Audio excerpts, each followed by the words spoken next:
നടി കീർത്തി സുരേഷ് വിവാഹിതയായി. ആന്റണി തട്ടിലാണ് വരൻ. ഗോവയിൽ വെച്ചാണ് വിവാഹ ചടങ്ങുകൾ നടന്നത്. ചടങ്ങിൽ അടുത്ത സുഹൃത്തുക്കളും ബന്ധുക്കളും മാത്രമാണ് പങ്കെടുത്തത്. വിവാഹത്തിന്റെ ചിത്രങ്ങൾ പങ്കുവച്ചുകൊണ്ട് കീർത്തി തന്നെയാണ് വാർത്ത പുറത്തുവിട്ടത്. 15 വർഷത്തെ പ്രണയത്തിന് ഒടുവിലാണ് ഇരുവരും വിവാഹിതരായത്. വിവാഹ റിസപ്ഷന് വിജയ് അടക്കമുള്ള താരങ്ങൾ പങ്കെടുക്കുമെന്നാണ് റിപ്പോർട്ട്. വിവാഹത്തിന് മുമ്പ് കീർത്തി സുരേഷ് തിരുപ്പതി വെങ്കടേശ്വര ക്ഷേത്രത്തിൽ ദർശനത്തിന് എത്തിയിരുന്നു. അച്ഛൻ സുരേഷ് കുമാർ, അമ്മ മേനക സുരേഷ്, സഹോദരി രേവതി സുരേഷ് എന്നിവരും ഒപ്പമുണ്ടായിരുന്നു. നിർമ്മാതാവ് സുരേഷ് കുമാറിന്റെയും നടി മേനകയുടെയും മകളായ കീർത്തി പ്രിയദർശൻ ചിത്രമായ ഗീതാഞ്ജലിയിലൂടെയാണ് അഭിനയ രംഗത്തേക്ക് എത്തുന്നത്.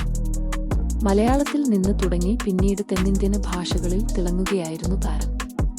മഹാനടി എന്ന ചിത്രത്തിലെ പ്രകടനത്തിന് മികച്ച നടിക്കുള്ള ദേശീയ പുരസ്കാരവും കീർത്തിക്ക് ലഭിച്ചിരുന്നു.